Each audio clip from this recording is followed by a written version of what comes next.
رمضان نزول قرآن کے دن اور آخری عشرے میں وجود میں لائی اور اللہ کے نام پہ حاصل ہوئی، تو انشاءاللہ یہ قائم رہنے کے لیے بنی ہے. ہمارے حوصلے بلند رہنے چاہیے. ہم انشاءاللہ اس کو یہ مشکلات ہمیں حل ہو جائیں گی. لیکن ہمیں اویئر ہونا چاہیے کہ یہ جو ہائیبریڈ وار کی بات کر رہے ہیں، یہ ہائیبریڈ وار میں کیا کیا ایلیمنٹس ہیں. نمبر 1 آپ دیکھیں انٹرنیشنل مانیٹری ادارے، ورلڈ بینک ہو، IMF ہو، جو آپ کی اکنامک اسٹرینگولیشن پہ کام کر رہے ہیں. جب یہ دیکھا کہ یہ نیوکلیئر بن گئے اور یہ جب ان کی پیٹھ کو ہم دیوار سے لگائیں گے تو یہ ہر چیز استعمال کریں گے اپنی سوورینٹی کے لیے، تو پھر وہ مشکل ہو گیا کہ ان کو شکست دینی ہے. تو کیا ہوگا؟ International economic strangulation. Number 2 diplomatic ان کی جو ہے آئسولیشن، اس کے اوپر کام کیا جائے اور ان کو بدنام کیا جائے. تیسرا آپ نے دیکھا کہ FATF میں آپ کو پھنسائے رکھا، 27 پوائنٹس میں 26 پوائنٹ کرنے کے باوجود آپ گرے لسٹ میں ہیں.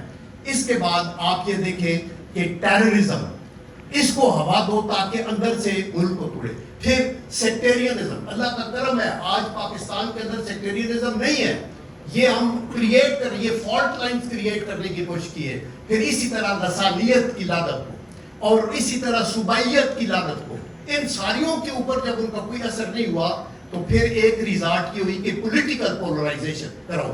کیونکہ جب ملک کو کس طریقے ختم ہو تو ایک دوسرے کو لڑا کے سول وار کی حالت میں لے جاؤ، تو میرے خیال میں یہ میچور نیشن ہے. آپ یہ لوگ جانتے ہیں کہ کبھی بھی ہم سوال ہی نہیں پیدا ہوتا. ہمارے لیے تو حکم ہے کہ ہمارے پاس جو مائنارٹیز ہیں ان کو مائنارٹی نہیں سمجھے. ہماری فوج میں کرسچینز جو تھے وہ جنرلز کے عہدے تک پہنچے، سکھ ہیں ہمارے پاس. ہم تو ہر مذہب کی عزت کرتے چونکہ یہ ہمارا مذہبی فریضہ ہے. تو اس لیے پولیٹیکل پولرائزیشن کو ہمیں ختم ہونا ہوگا اور ہمارے پولیٹیکل لیڈرز کو بھی ہوش کے ناخن لینے چاہیے کہ بات کو وہاں تک نہ لے جائیں کہ وہ پھر آپ واپس نہ آ سکیں. آپ you can agree to disagree, ہاتھ ملائیں بیٹھے. اگر حکومت والے الیکٹڈ ہیں تو اپوزیشن والے بھی الیکٹڈ لوگ ہیں، آپ کو ان کو ٹالریٹ کرنا ہوگا. تو خدا کے لیے جنگ گلیوں میں اور سڑکوں میں اور شہروں پہ نہ لڑیں، یہ پارلیمنٹ ہاؤس کے اندر بیٹھ کے ادھر آپ اپنے مکالمے کریں، باتیں کریں، وہ کر کے چلنا چاہیے. اور لاسٹ جو کاری ضرب ہائیبریڈ وار کی پاکستان پہ لگ رہی ہے in addition to cyber war, وہ ہے یہ جو افواج پاکستان کے خلاف نفرت کے جذبات کو آگے دینا.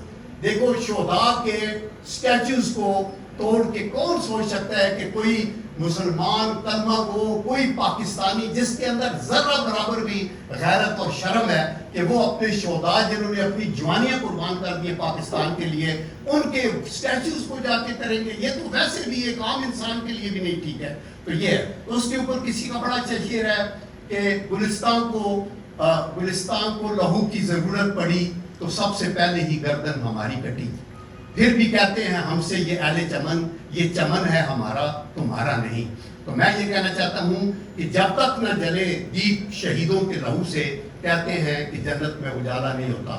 ہم شہیدوں کے اوپر فخر کرتے ہیں، اپنے شہداء کے اوپر، اور اللہ کی طرف سے یہ قوم مشکل حالات سے نکل جائیں گے. ہم افواج پاکستان کے ساتھ کھڑے ہیں چونکہ ایٹ پریزنٹ یہ انفارچونیٹ ہے کہ یہ ایک ادارہ ہے جو بچا ہوا ہے. ایکچولی ادارے ہونے چاہیے تھے مقننہ بھی، عدلیہ بھی، آپ کی انتظامیہ بھی مؤثر ہوتے تو افواج پاکستان ایک سبسروینٹ ادارہ ہے، وہ حکومت کے ساتھ کھڑا ہوتے. لیکن آج کی حالت یہ ہے کہ باقی سارے اداروں کو ہم نے کوکھلا کر کے رکھ دیا ہے. کبھی بھی ہم بہت دکھ ہوتا ہے جب ہم ہر ادارے کی حالت کو دیکھتے ہیں. تو فوج کے اندر آپ کی سروس سینٹر آف گریوٹی ہے. سینٹر آف گریوٹی وہ ہوتی ہے کہ جس کو آپ ڈس لاج کر دیں تو ملک اس سے بکھرے ہو جائے گا. تو فوج کو ہم نے بچانا ہے، انسٹیٹیوشن کو ہم نے بچانا ہے. اور اس کے لیے اور اس کے اوپر یہ جو تاجر برادری ہے، میں احسن بختیاری صاحب کو سلوٹ کرتا ہوں، مبارک دیتا ہوں. یہ ہمارا بچہ ہے، یہ ظفر بختیاری صاحب کے بیٹے ہیں، یہ ہمارے بیٹے ہیں. مجھے فخر ہوتا ہے ایسے نوجوانوں کو سن کے جو ملک کے اندر انڈسٹریلائزیشن کی بات کرتے ہیں، ملک کو آگے، اکانومی کو آگے لے کے جانے کی بات کرتے ہیں. میں یہ کہوں گا کہ سب سے امپارٹنٹ آپ کا ایگریکلچر ہے. ایگریکلچر ریسرچ میں ایک سال میں کئی فصلیں آپ لے سکتے ہیں، نیٹ کیش آئے گی آپ کے پاس. پھر آپ کی یہ انڈسٹری ہے، ایکسپورٹ ہے، یہ آپ کا مائننگ کا پروفیشن ہے. Not only land mining, even sea کے اندر آپ کو عباس صاحب بتائیں گے کہ وہاں بھی ٹریلینز آف ڈالر کے خزانے جو ان ایکسپلورڈ ہیں.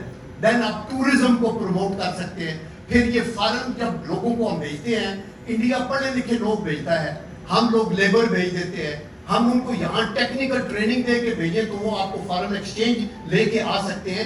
یہ طریقے ہیں جو آپ کو ایک تو قوم کا مرال بلند کیا جائے, اور دوسرا یہ ہے کہ فوری طور پہ ایمرجنسی بیسس کے اوپر ہم آگے چلیں اور آگے لے کے چلیں. آخر میں وہی دعا جو شروع میں انہوں نے کی تھی کہ خدا کرے کہ میرے ایک بھی ہم وطن کے لیے حیات جرم نہ ہو, زندگی وبال نہ ہو, اور خدا کرے کہ میری عرض پاک پہ اترے وہ فصل گل جسے اندیشہ زوال نہ ہو.